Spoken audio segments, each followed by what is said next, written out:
দিল্লির পুলিশ হেফাজতে দিনহাটার ৭ বাসিন্দা বাংলা বলার কারণেই কি হেনস্থা? বাংলা ভাষায় কথা বলার অপরাধে দিল্লি পুলিশের হাতে আটক হয়েছেন কোচবিহারের দিনহাটা মহকুমার সাবেক ছিটমহলের ৮ জন বাসিন্দা। এদের মধ্যে ৩ শিশু, ১ মহিলাও রয়েছেন। যদিও আটকদের মধ্যে একজনকে পরে ছেড়ে দেওয়া হয়েছে, কিন্তু বৈধ ভারতীয় নথি থাকা সত্ত্বেও এখনও ৭ জন দিল্লি পুলিশের হেফাজতে রয়েছেন। ভিন রাজ্যে কাজ করতে গিয়ে পরিবারের সদস্যদের এমন আটকের খবর দিনহাটা তাদের বাকি স্বজনেরা গভীর দুশ্চিন্তায় পড়েছেন। শনিবার দুপুরে দিনহাটার আটকদের পরিবারের স্থানীয়রা জানান, 2015 সালের 31শে জুলাই ভারত বাংলাদেশ ছিটমহল বিনিময় চুক্তির মাধ্যমে তারা ভারতে আসেন এবং ভারতীয় নাগরিকত্ব লাভ করেন। এরপর ভারত সরকার তাদের বৈধ পরিচয়পত্র, ট্রাভেল পাস এবং অন্যান্য প্রয়োজনীয় কাগজপত্র ইস্যু করে।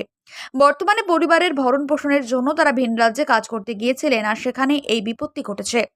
বর্তমানে আটক ৭ জনের মধ্যে রয়েছেন ৩ শিশু এবং ১ জন মহিলা।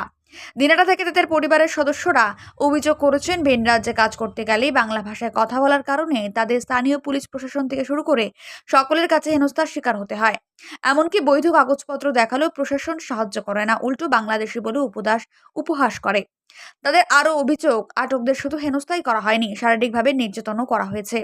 এই পরিস্থিতিতে পরিবারের সদস্যরা তাদের স্বজনদের সমসম্মানে দ্রুত মুক্তির দাবিতে অনড় রয়েছেন। তারা জানিয়েছেন, এই বিষয়টি নিয়ে তারা ইতিমধ্যে দিনহাটা থানা এবং উত্তরবঙ্গ উন্নয়ন মন্ত্রী উদয়ন গুহকে অবহিত করেছেন।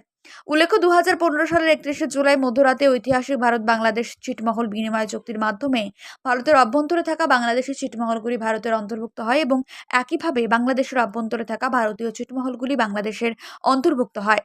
উভয় ছিটমহলের বাসিন্দারা তখন নিজ নিজ দেশের নাগরিকত্ব লাভ করেন। সেই চুক্তির ভিত্তিতে এই দিনহাটা ছিটমহল আবাসনে 2015 সাল থেকে 58টি পরিবার ভারতীয় নাগরিকত্ব নিয়ে বসবাস করে আসছে। নাগরিকত্ব লাভের পর থেকে তারা জীবিকার তাগিদে ভিন রাজ্যে পাড়ি জমিয়েছিলেন, আর এবার বৈধ কাগজপত্র থাকা সত্ত্বেও তাদের দিল্লি পুলিশের হাতে আটক হতে হলো। এই ঘটনা কি ছিটমহলবাসীদের নিরাপত্তা ও অধিকার নিয়ে প্রশ্ন তোলে? এটাই এখন প্রশ্ন সকলে। অভিযোগ কি দাদা, এগুলো কার্ড থাকা সত্ত্বেও মনে করো বাইরে আমরা কাজ করি, কোনো দাদা এগুলো কাজ থাকার কারণেও লোক ধরে নিয়ে যাওয়া হয়েছে। কে ধরছে? বাংলাদেশি মনে করি ধরা হয়েছে। কে ধরেছে? এই প্রশাসন, হরিয়ানার পুলিশ ধরেছে। মানে আপনাদের পরিবারের লোককে ধরেছে?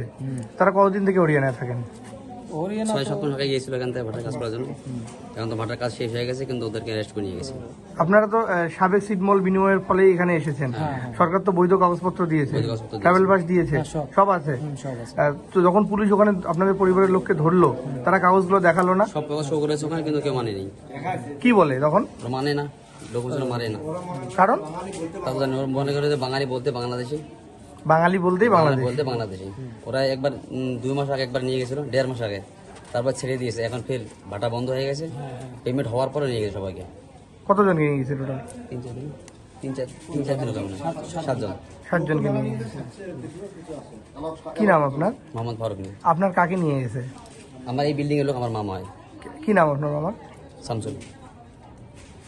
আপনি কি বাইক বা স্কুটার কেনার কথা ভাবছেন? তাহলে এখনই চলে আসুন দিনহাটা ইয়ামাহা অটো সেন্টারে এবং নিজ হাতে পছন্দ করে নিয়ে যান আপনার স্বপ্নের বাইক বা স্কুটার। আমাদের এখানে রয়েছে বিভিন্ন মডেলের বাইক ও স্কুটারের বিশাল সমাহার। রয়েছে স্বল্প ডাউন পেমেন্ট, ন্যূনতম ডকুমেন্টস ও সহজ ইএমআই এর সুবিধা। এছাড়াও রয়েছে যে কোনো কোম্পানির পুরনো গাড়ি এক্সচেঞ্জের সুবিধা।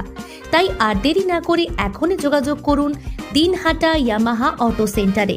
আমাদের ঠিকানা সাহেবগঞ্জ রোড, বয়েজ বিক্রিয়েশন ক্লাবের সামনে। যোগাযোগের নম্বর 8158042471 এবং 7602877619।